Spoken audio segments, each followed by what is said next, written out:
Welcome to Supply Chain Now, the voice of global supply chain.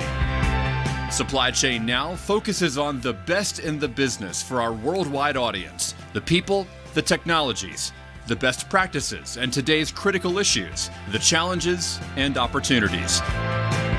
Stay tuned to hear from those making global business happen right here on Supply Chain Now.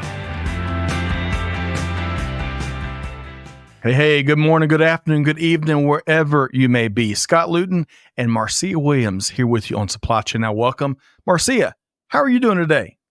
I'm doing great, Scott. Excited about today's show. Hey, I am too. We got a couple of incredible guests back by popular demand, right? We're meeting the world's demand when it comes to supply chain leadership prowess. But hey, Marcia, big show teed up here today. Folks, raise your hand if you'd just love to unlock new supply chain cost savings and drive profitability increases. Marcia, I think we both would raise our hand for that, right? I think we all would. Hey, today we've got an outstanding panel joining us to share perspective on how leading organizations are taking a supply chain unification approach to do just that, while also gaining heightened real-time visibility that delivers outcomes and solutions, all while affording teams with much better and timely decision-making, which all of that and much more rolls up into big-time supply chain performance efficiencies and overall performance gains. Sign us up for that. Marcia, should be a great show, huh? Completely. It's going to be fantastic, and we are going to learn. That's right. We're going to learn, and we're going to learn actionable insights, folks, so you can take action right when this conclude. So 2 quick reminders before we get started. First, let us know what you think. And of course, if you enjoyed today's show, be sure to share it with a friend or your network. Okay, Marcia, we got to get to work. I'm going to bring in our 2 distinguished panelists here today. Let's introduce Rob Schaefer, Vice President, Strategic Business Development and TMS Sales with Manhattan Associates, and his colleague, Bryant Smith, Director, Product Management with Manhattan. Hey, Rob, how you doing? I'm great, Scott. How are you? Welcome back. I'm doing great. And Bryant, to you as well. Welcome back. We got the 1-2 punch back, huh? Yeah, thanks, Scott. I really appreciate the introduction. And we had so much fun last time we did this that we had to come back and do it again. Hey, love that. Hey, it is Marcia. It's when we can learn and inform and educate, offering market intel and have fun. That's a pretty good hour. Would you agree, Marcia? 100%. Best combination. Love it. All right. So the combination that wins. So Bryant, Rob, and Marcia, let's do this. A little fun warm-up question, folks, because it is back to school season for so many families, not just in the U.S., but in many countries around the world. There's some serious overlap when it comes to school schedules. Now, back in the day, I remembered, folks, a new Trapper Keeper most years, sometimes a new lunchbox, and sometimes, rarely, a new book bag that made going back to school a little bit easier because, hey, let's be honest, I didn't enjoy that. But I want to ask each of y'all, what's one thing or experience or tradition that you remember about heading back to school? And Rob, I want to start with you. Probably a lot of things that I could think of, but the first one that pops into my mind is back as a young child in grade school. The tradition in my family was every September, my mother and I would take a walk about a mile and a half to a small shoe store, and you always got a new pair of dress shoes to go back to school. And love it. That was a good memory for me. Love it. Supporting local commerce, supporting local retailers, and it sounds like that was quite a yearly tradition. A mile and a half too. Got your steps in too, Rob? Huh? Yeah, didn't have a walk, but yeah, I got my steps in. Love it. Special memory there. All right, so Bryant. Same question for you. What's one thing you remember about back to school? Yeah, there's a couple of memories I have, but the one that's probably the most vivid is, there was a big craze about starter jackets, and I capitalized on the opportunity with my parents to get a starter jacket as part of a back to school type of thing. And yes, taking advantage of the situation, but kind of in hindsight, I'm thinking like, why would I need a starter jacket in basically the heat of the summer? But all the logic goes out the window when you're a young kid. So Oh, hey, opportunistic is what I heard there, Brian. Successfully opportunistic. And that's not always a bad thing. All right. So, Marcia, we've got Rob's annual tradition to get a new pair of shoes, right, with his mom. Would love that. We got Bryant's getting a new starter jacket, taking advantage of the season. How about you, Marcia? At that time, when the school year started, my mom used to get a new backpack for me because in those moments we didn't have everything in a digital format. So it was something very helpful, and I like it too, right? So it was very nice to get that. Hey, special experience, right? Special experience. And if I followed you there, Marcia, coming from humble beginnings, the things you get that one time a year is something you'll always remember, and try to give it, to our kids, right? And to other students. So love that, Marcia, Bryant, and Rob. All right, we got to switch gears from back to school back to dominating global supply chain performance. We got some tips for how we can better do that here today. But we want to start with this. Level setting, context, real valuable in an ever faster moving world, if I said that right. Rob, I want to start with you. If you could, in a nutshell, tell us what Manhattan does for the three folks out there that may not know, and just a little bit about your background. Sure. I'll start with my background first. So I've been with Manhattan almost 4 years, 2 months shy of 4 years. I have responsibility for the TMS products from a sales and business development perspective. I started in the software game back in 1998. Went into supply chain software in 2005 and been doing that ever since. So that's kind of a little bit about me. In terms of Manhattan, we are a publicly traded global supply chain software company. We specialize in 3 areas: omni-channel commerce, supply chain planning, and supply chain execution. But we go beyond that in that we implement our own software, and we have a very personal approach to customer service. Love that. All highly needed as organizations continue to tackle challenges old and new in global supply chain. Good stuff there, Rob. Bryant, if you would, now that we've kind of level set with Manhattan and Rob's background, tell us about yourself. Yeah, so I'm the director of product management for TMS and logistics functions at Manhattan.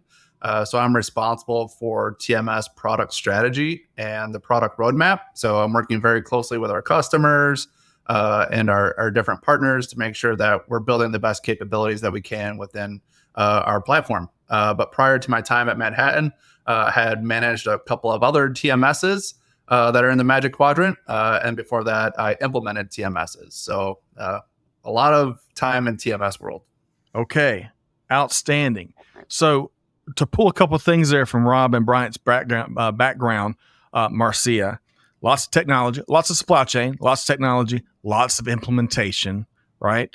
And it sounds like it's not implement and move on, it's implement and stick around for the aftercare that's so critical to make sure organizations get the return they're looking for from these platforms. So love that. Marcia, your thoughts on the panel we've got here, the 1-2 punch. Very impressive, the guests that we have. And of course, I'm sure we are going to learn. And I loved the point that both talk about planning and execution. So it's not only to stay at that level, it's to actually implement the solution considering the customer. So I love that point. Well said. Well said. If we're going to talk about supply chain unification, those are 2 important neighbors in the neighborhood. So we'll talk more about that here shortly. All right. So folks, today we've got a great esteemed panel between Bryant, Rob, and Marcia. We're going to be diving into our core topic, again, unlocking cost savings with supply chain unification, driving efficiency and profitability, right? Not just more business, but good business. Before we get there, though, Rob, we have got quite the environment that we're all working through. Again, it's a mixture of old, timeless challenges and then some new ones that have come to bear in recent months. If you would, share some of your observations in terms of the current environment in global supply chain and how it's impacting operations and performance.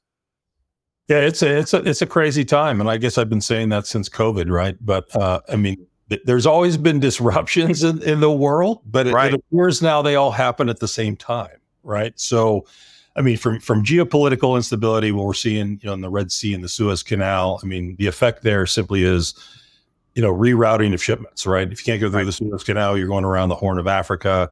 And if you're doing that, you're adding multiple weeks onto your voyage.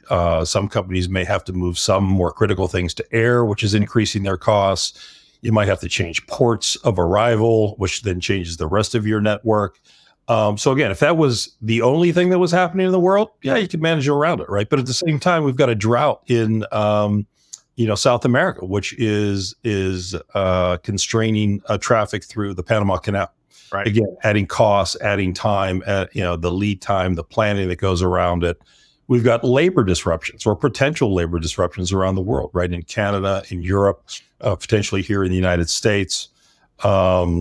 We've got shipping container increases. What I'm seeing is, the price of shipping containers has gone up, because of the things I just mentioned. They're not quite at COVID levels, right? But they're probably halfway between what they should be and in the high water mark there. It's costing more to ship goods from Asia to Europe, from Asia to the United States. And you've got now, steamship lines, charging peak season rates, right? So all kinds of stuff going on. And then if that's not enough to add on top of it, there's a whole regulatory environment, right? Some of that is sustainability, which is not a bad thing. But anytime there's new regulation, you have to plan for it. You probably have to add people to manage it. And obviously that increased costs as well. The other part of regulation is more, there's more and more regulations around where you can source goods from based upon, labor standards and all those sorts of things. And if you're doing business in a country where they're on the naughty list and you have to change your supply chain network, again, we're adding costs, we're adding lead times, there's a big planning challenge around all of that. So unfortunately, all of those things and more are all happening at the exact same time. So there's a lot going on. Rob, what an outstanding rundown. I think I can officially say bingo because I think you hit a lot of the most important ones that we're all feeling here today. And I just want to, before I move over to Bryant, I want to pull one thing out, this regulatory environment. Folks, supply chain leaders, supply chain pros out there, if you're really challenged with the current regulatory environment, you're not going to like what's coming up because it's only going to, the demands there is only going to get greater and greater. Bryant, what would you add to quite a list that Rob gave us?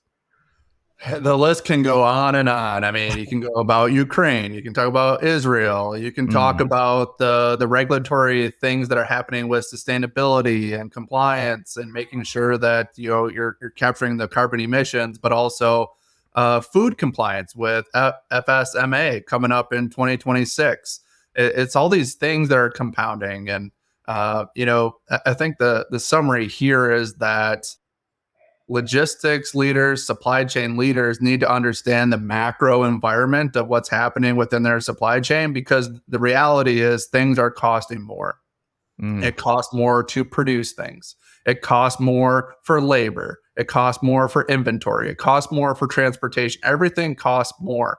So in a world where we need to get to profitability, where we need cost avoidance, you need to understand where those costs are and how to mitigate those costs as best as you can. Well said, Bryant. And we've got some good tips coming up in the second half of today's show. We've got quite a growing list. Your thoughts there, Marcia? So true about the changes, right? The context is so dynamic. And the point that Bryant mentioned about the cost that implies a higher cost is so true, because we need to consider when we have a change in regulatory, that will imply R&D costs to find maybe an alternative ingredient, then changes in the packaging. So everything will adapt. Good stuff. Completely agree, Marcia. And along the lines of what you were talking about, especially when it comes to sourcing challenges, I read earlier today, Rob, Bryant, and Marcia, that a very nice automobile, I'm not going to name them, but their primary aluminum parts provider, one of them at least, went down. And for this particular part and product, they didn't have a secondary and a tertiary backup provider. So we're going to be talking more about visibility, but a supplier visibility into really understanding the risk when this kind of stuff happens so you can shift gears quickly, no pun intended, is critical. All right, good stuff, Marcia, Bryant, and Rob. Let's shift gears here. We're going to be talking about, again, supply chain unification. It's going to be a big theme throughout. We've already mentioned it a couple times. And Rob, that's part of the good news here. But let's make sure everyone is with us in this conversation. What are we talking about when we say supply chain unification? Well, it's really about bringing everybody together so that they're all on the same page, right? So we just talked about all the issues that are facing shippers today. Trying to manage that with multiple disparate systems that don't talk to each other and you have silos of information is very, very, very difficult to do. So the unified supply approach brings all of the information that's available together at the fingertips of the people that need to make decisions, right? And it's the shipper, it's the vendor, it's the carrier, it's the trading partners, right? It's that visibility not only to your products in motion, right? But it's there if they are in motion. What products are they? How many are they, right? Is that container full, et cetera? But also the visibility into your products at rest. What DC is it in? Is it in the proper DC? Is it in the proper form? Is it damaged? Can it be shipped? All of those sorts of things to completely understand your entire supply chain availability of product, and to be able to see those disruptions instantaneously and to be able to react to them instantaneously. And while doing so, understanding the financial implications with carrying out a new plan, right? So it's very difficult to do with a bunch of disparate systems that pull all that information together. But it's when it's in a single, logistics platform, it's very much easier to accomplish. A lot of good stuff there. And one thing to pull out, wouldn't it be nice if everything just took place in a vacuum, it's all static, and it'd be so much easier to make decisions and manage global supply chains? But as I think Bryant and Marcia pointed out, and Rob, you were speaking to, is this is a very dynamic environment, right? And imagine, y'all know it, the scale at what many of these global supply chains operate at, there's tons of complexity. And Rob, to be able to find and empower organizations, of course, there's more and more proactive preparation and leadership and management taking place. But to your point about being able to react, not just instantaneously, but successfully. And that's a big part of what we need to implement into our organizations as well. So one day we can really call ourselves a term that has been real popular for years, resilience. We'll see if we can get there. All right. So Marcia, before I move on, that static versus dynamic, being able to not just react in the moment, real time, but successfully. Your comments there, Marcia.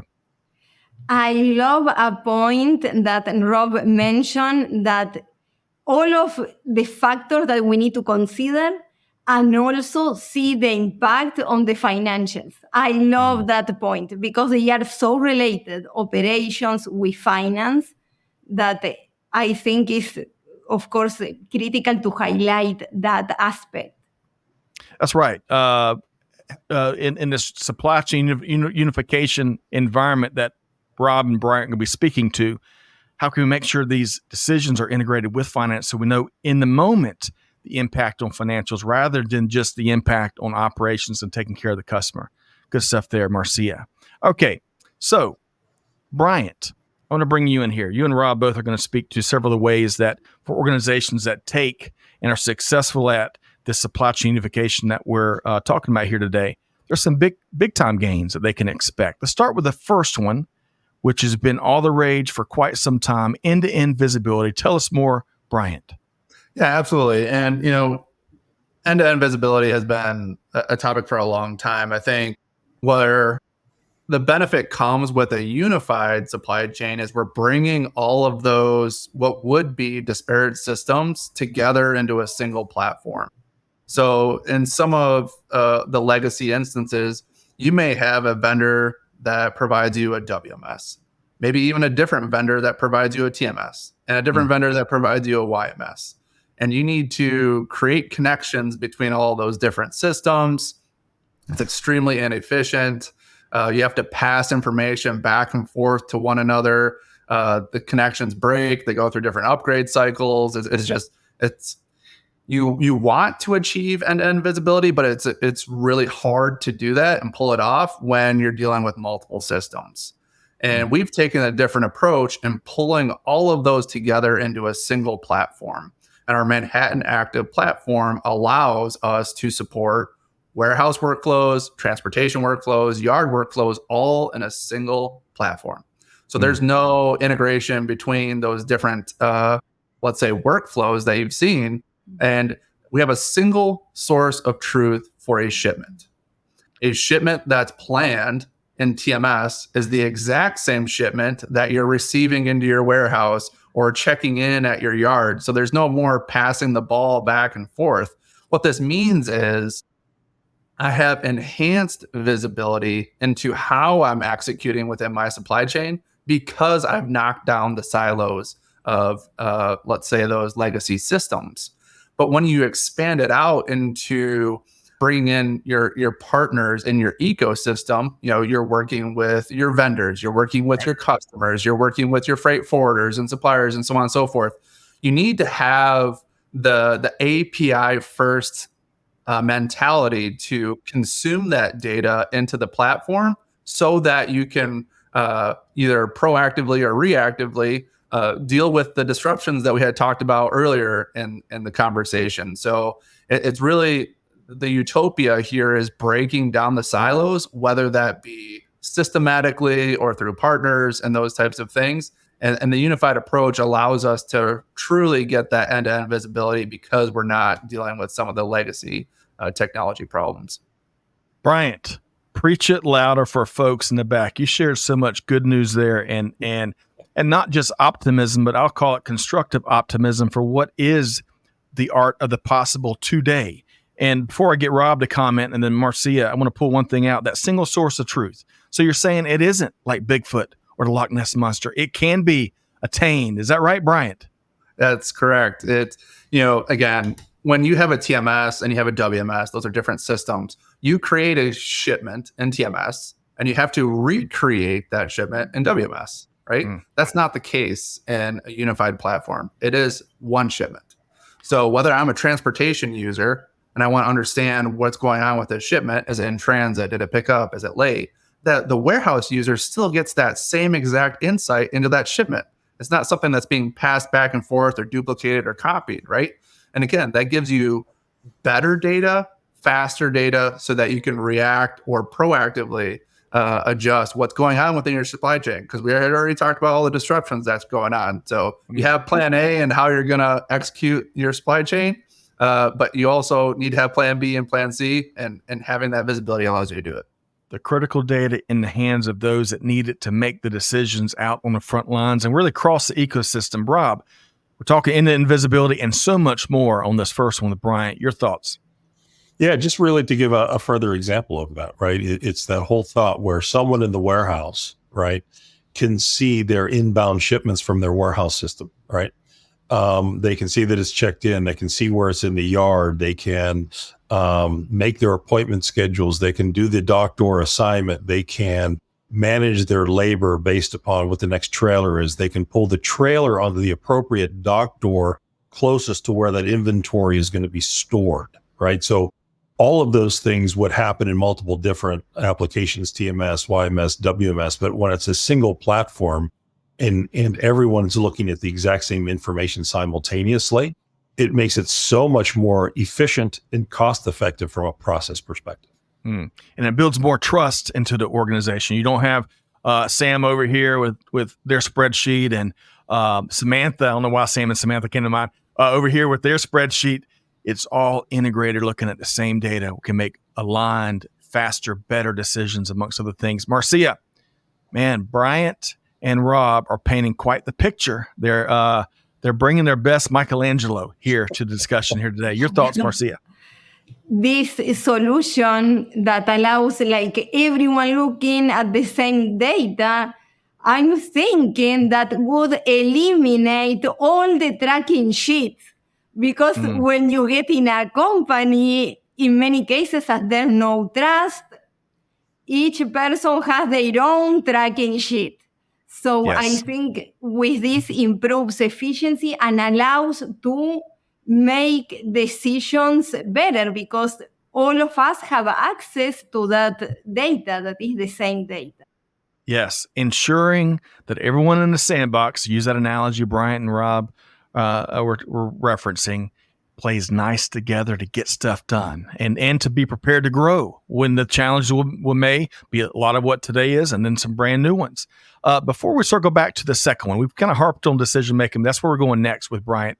I want to bring in T Squared, who holds down the fort for us on YouTube, talks about that with that end-to-end visibility. The players really across the ecosystem need to play fair, right? And I think that ecosystem first thinking is so important to achieve the trust, the operational trust, the enterprise trust, the interfunctional trust, I'll call it, that really allows for exciting new levels of performance for sure. All right, so Bryant, let's talk about better decision-making with holistic data. Yeah. We had teed up the conversation about visibility, right? The first thing is to get the visibility into the data that's happening within the supply chain. But once you have that visibility, what do you do with it, right? Having data with not being able to action against it is useless. So having the visibility is step one. That allows you to make better decisions in step two, okay? So whether you're getting data from your transportation workflows, whether you're getting insights from what's actually happening within the four walls of the warehouse, or whether gate in, gate out with the yard workflow, is you're getting all this data. You're getting insight into how you're performing within your supply chain. Getting that information in the most timely fashion is going to lead to better decision making. Okay, so timeliness matters here in terms of decision making because things happen very quickly within execution. So you need to be able to either proactively adjust to those changes or reactively adjust to those changes depending on the situation. So timeliness matters from a decision-making standpoint. And the timeline is completely condensed when you're in a unified platform, right? Because I'm not going over to this system to find out what's going over here. I'm not going over to this tracking sheet to figure out what's going over here. Because the time it takes to gather and synthesize all that data is probably already outdated anyway. So I need information that I can action against right now, right here. But again, since we're not exchanging data between different platforms, different systems, different vendors, we have more accurate data. So that was the second portion. I need timely data and I need accurate data. I can't be working with something that's out of date. I can't be working with something that doesn't tell me the whole truth. I need to know exactly what's going on with this shipment. I need to know exactly what's going on with this order or container or whatever the case may be so that I can make the right decisions in the moment. Okay. But we have all this data. I don't want it to be a manual workflow. I want the system to do the heavy lifting for me. How can I start doing workflow automation? And once I've determined that something's late, how can I quickly readjust my appointment? If something was a pallet was left off at the warehouse, how can I quickly reoptimize my shipment to make a full truckload? It's having timely data and accurate data that allows us to make better decisions within the supply chain to adjust to those changes that we had talked about. Love it, Bryant. So Rob, decision-making, better decision-making, holistic data, your thoughts? Yeah, it's just not the tracking sheets that need to go, right? But all the disparate systems that have their own reporting attached to them, right? If you have a YMS, a WMS, a TMS, and they're all in a labor management system, and they're all from different vendors, and they have their own reporting system. So try to pull all of that data together and get it in the right format, and not have data integrity issues. Much to what Bryant was saying, by the time you get that report written, it's too late. So having it all in one place, right, using the same tool, looking at all of that, drives a tremendous amount of efficiency in a very short period of time. And, the sooner you can get the information in your hand, the sooner you can make the proper decision. Well said. Marcia, before I bring you back in for a quick comment, I want to pick back up. Timeliness matters. Bryant touted it. Rob touted it. Hey, it's like my beloved Atlanta Braves. They have an awful offense. They're trying an awful offense. We don't want that opponent's pitching scouting report after the seventh inning. We need it in time to make the adjustments in the study and be prepared to make the adjustments pregame. Timeliness matters, folks. Marcia, better decision-making, holistic data that is accurate and timely, and then some. Your thoughts? Yes, I like the point about all the point discussed about the practicality, because initially we say the connection between planning and execution and the customer. And many times, back to Rob's point, we get the question like, when I'm going to get my order? What is the ETA? So now we can address that by looking at the source of truth, right? If I understood correctly. And we have all the data there. And that is a huge gain in efficiency. And that's the name of the game. That's what we're talking about here today, right? Changing how business is done with all these benefits that Bryant and Rob and Marcia are speaking to. Okay, so we're talking about the gains folks can get from supply chain unification. We've talked about more visibility with outcomes. We've talked about better decision-making with holistic data. And now let's talk more, Bryant, about really powerfully driving efficiency and profitability. That's a beautiful word. Your thoughts, Bryant? You got it. Is you need to surface the data first is your visibility. And you need to be able to action against that data that's been surfaced. And then you get outcomes that are more desirable, right? So just thinking about the actions that are taking place, that's one thing, right? It allows you to do certain things. Right. But what does that mean from an efficiency and a profitability standpoint? The first one being, of course, route optimization, right? Is you need to plan the best routes in your supply chains, because inefficient routes create inefficiencies and costs and so on and so forth. But when disruptions happen, like the Francis Scott Key Bridge collapse in Baltimore, or whatever the case may be, is you need to start creating new routes, new patterns. You need to be using new partners. So having the insight that these things are happening, allowing to react against those changes very quickly and timely, allow you to make better decisions.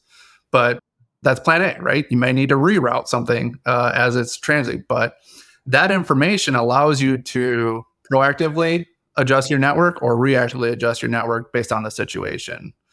Another example that comes to mind is, let's say, load building, right? Okay. Table stakes for a TMS is basically taking orders, building those orders into shipments, and putting as much product as you can in a trailer so that the trailer is fully utilized. Of course, that brings down the cost, right? The problem is legacy TMSs are using estimated weight and volume to build a truck. They don't know what's actually being loaded in the trailer. In a unified platform, you do, because you're using the actual weight and dimensions and cube of what's being palletized within the warehouse to build and construct these shipments within transportation. So now I'm not overbuilding a trailer where I need to leave pallets behind, and I'm not underbuilding a trailer where I'm shipping air, essentially. So I'm creating better shipments, more utilized trailers to help lower my costs. But we know things change, right? We might not have had the inventory that we thought we did, or the inventory was damaged, or whatever the case may be. So we have a situation where we thought we were going to load everything into a trailer, but we didn't for whatever reason. Now, my planners in real time can understand that I have extra space on this trailer because they have insight into what's going on in the warehouse for that exact shipment.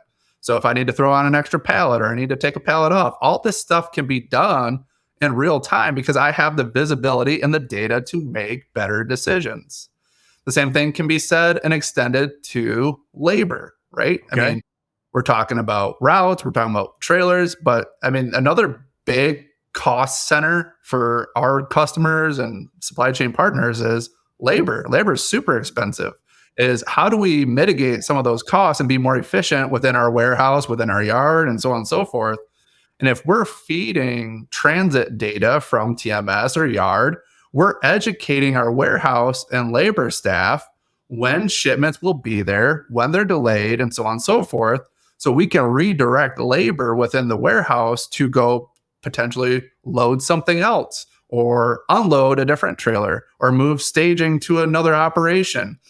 Having that insight in what's happening within transportation and within the yard allows us to make better decisions in how we're going to adjust our labor force throughout the day so we can be more efficient. So I'm not paying overtime. I'm not bringing in additional staff. Right. I don't have people standing around. I want to maximize not only my inventory, I want to maximize my labor, and I want to maximize my trailer utilization. Well said, Bryant. Well said. I'll tell you, your last response could produce a whole series of things we can do better in global supply chain. I want to pull on two and then get Rob to comment. As often as we can, eliminating guesstimating in supply chain management is a good rule of thumb. And then secondly, it's inevitable that we hear this phrase, but we want to eliminate it as much as we can. But I thought that insert the blank, right? We need to eliminate that as often as we can and put the real data and the real numbers, the reality in people's hands and in their systems when they need it. Kind of going back to the earlier point. Good stuff there, Bryant. Rob, what would you add? We're talking about different, wide variety of ways. I'd call it holistic ways of driving efficiency and profitability across supply chain using this unified approach. Your thoughts, Rob? I thought Bryant covered that pretty well. I did too. I think the other thing I would add, and it's kind of along that labor part, is that, with the labor market being as it is as well, the platform approach allows shippers to do more with the same, not necessarily less, but to do more with the same, right? When you're driving efficiency in your processes because you see the data and understand how a particular process might be changed or tweaked to become more efficient, then I'm getting more throughput through my system with the same number of employees, right?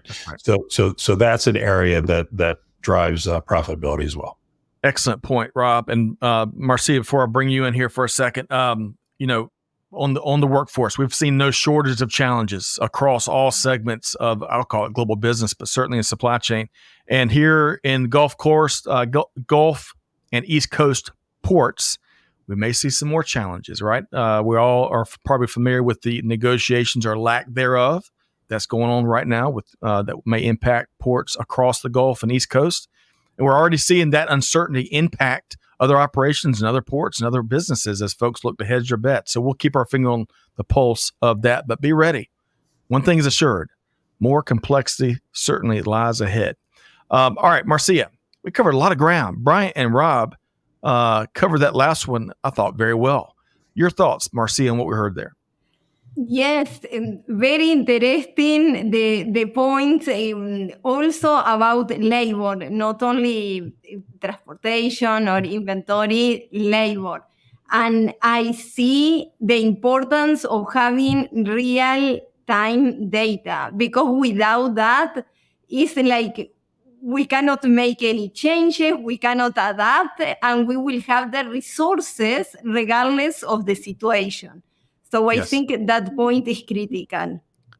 Without that real-time data, and especially here in 2024, we've got one hand behind our back as we look to manage our businesses, our supply chains, you name it. There's so many opportunities to do business a different way. Well said, Marcia. All right, let's see here. So, Bryant, we want to pull one particular example, right? So lots of customers and organizations have really bought into this unified supply chain approach and the benefits we've been talking about over the last 40 minutes or so. But I want to zero it in on one particular example, and that's Schneider Electric, one of the most admired companies, I think, in the world, based on a couple of surveys. Bryant, tell us more. Yeah, so we've partnered with Schneider Electric. We've had a relationship with them for a number of years now, but obviously they're a global specialist in energy management and automation, and they operate in more than 100 countries. So you can imagine that their supply chain footprint is massive. They have DCs all over the world. They ship basically every mode in a number of different ways. So all the stuff that we talked about with the global economy, it impacts those types of companies even more because they operate at a global level and not just a regional level. But when we partnered with them, part of their mission was understanding that they have a lot of legacy systems that are not cohesive within their supply chain. And that in of itself is super inefficient. They're not going to get the benefits that we had talked about previously because of the architecture and the network that they had. So, not the only goal that they had, but one of the goals they had was, how can we cut down on the number of systems that we have, the number of legacy systems that we have? And of course, the unified approach allows that to be possible. Is you're not going to have separate TMSs. You're not going to have separate YMSs. You're going to have one platform that does that. But also, you're not going to have multiple vendors. You're not going to have a vendor for this region. You're not going to have a vendor for that region. So that in of itself provides a ton of efficiencies. But they want to take it a step further, right? They need to be able to be proactive in how they manage their supply chain, because any little disruption has a major impact to their operations at a global scale. So again, getting the insights that you need to make end-to-end visibility, but also the decision-making to react to those situations.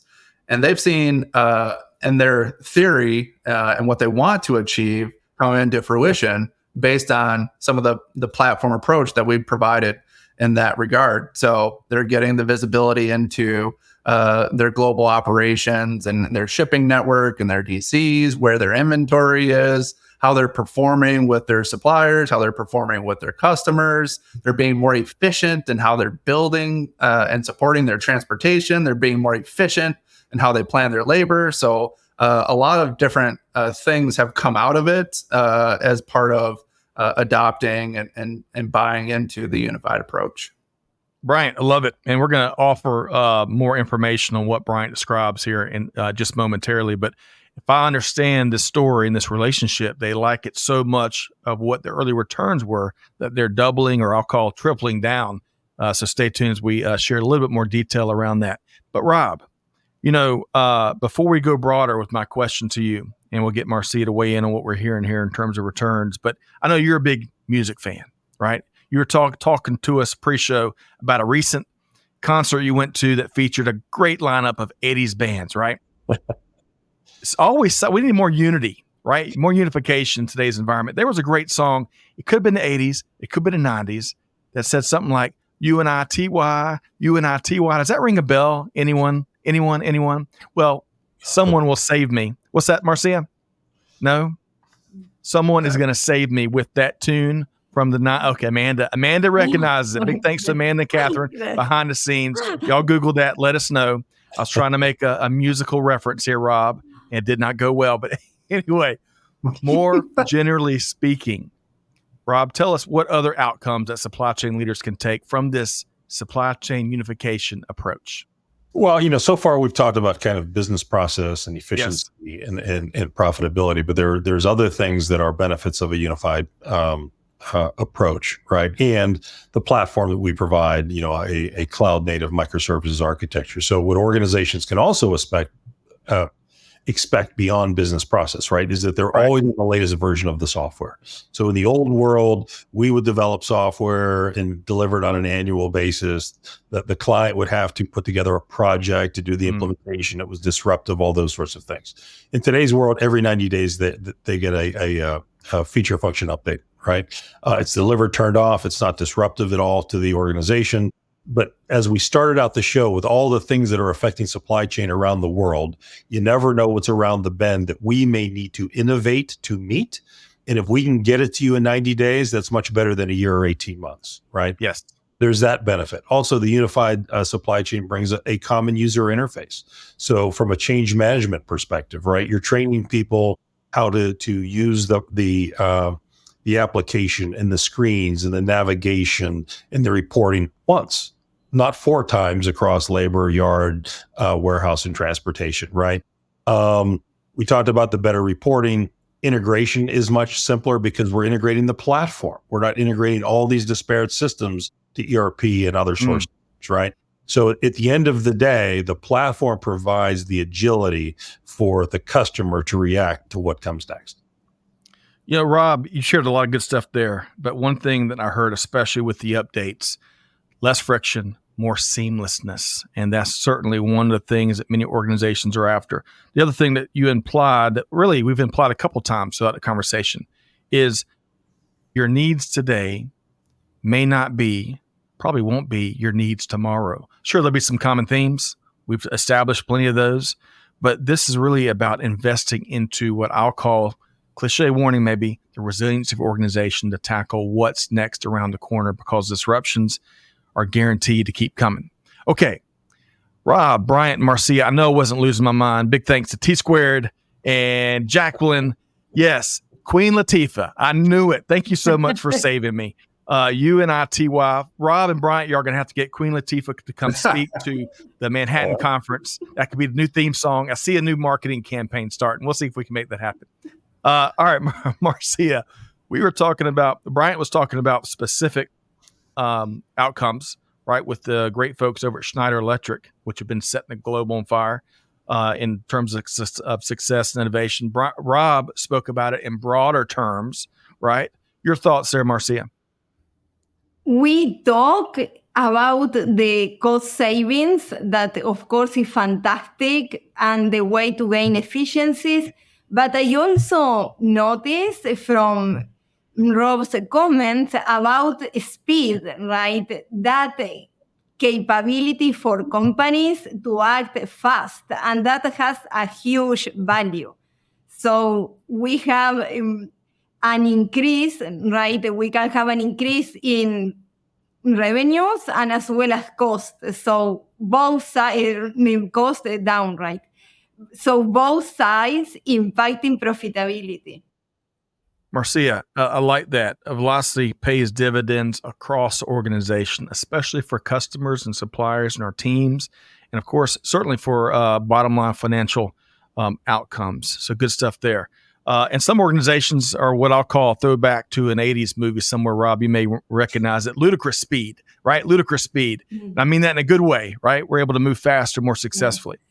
All right, we got some great questions we're not going to be able to get to here today. But first, we've got a couple of resources we want to connect with folks out there and share with folks out there. But before we do, let's make sure our audience knows how to connect with the 1-2 combo. You're kind of, I can't think of a great tandem right now. I didn't want to say peanut butter and jelly. That doesn't really make my point. But you're like Rob and Bryant. You're like Mike Tyson's jab and then the knockout uppercut, right? And Mike Tyson's coming back just in just a couple months. Folks are going to find out. All right. So Bryant, how can folks track you down and connect with you and the Manhattan team? Yeah, the best way to connect with me is on LinkedIn. Oh, pretty active there, pretty responsive. So good way to connect. Otherwise, email, phone, website, it's all available. It's all there. It's all there. Good stuff there, Bryant. And Rob, how can folks track you down, sir? It would be the exact same way: LinkedIn, email, website, request a meeting. And obviously we have plenty of content while you're there on the website, so feel free to browse. Plenty. And folks, you might just run into Bryant and Rob at all the must-attend supply chain events out there. I saw you both at, Modex in Atlanta a few months back. And gosh, y'all's booth was filled. I had to kind of throw some elbows to make room. Nah, kidding. But also, Rob, I'm disappointed. You brought down the house with your use of a prop last time, and you didn't bring one today. Next time, folks. Next time. All right, Marcia, what an outstanding conversation here today. Really appreciate you being here. We got a couple resources we want to share, though, right? That Bryant, Rob, and the Manhattan team brought. Let's do that. First up, we talked about Schneider Electric earlier, right? I got to slow down when I pronounce that name. My Southern English doesn't always work well on that. Schneider Electric, who, by the way, folks, they ranked number one again atop the 2024 Gartner Global Supply Chain Top 25. So they know what they're doing and then some. Well, the company's on the move, as Bryant mentioned, expanding its partnership with Manhattan in over 20 distribution centers and a further 200 plus operational sites. So we're dropping a link to more details on that, and I'm sure Bryant and Rob would welcome any questions around that growing partnership. You can learn more about the Manhattan Active Supply Chain Technology, which we touched on here today, which allows organizations to think more in terms of inbound versus outbound instead of WMS versus TMS. More of that UNITY right here. Folks, you can download that report. We dropped the link. All right. So, Marcia, what was, out of all the truckload, well-cubed out truckload of brilliance that Bryant and Rob brought here today, what was one of your favorite points that we talked about here today, Marcia? What I love during the conversation is that we always talk about how to implement this. This is real. This is how we do it today, and there's a better solution that can help, right? To have that holistic approach and improve the decisions, to adapt. So I really love the practicality of the point that Rob and Bryant brought up.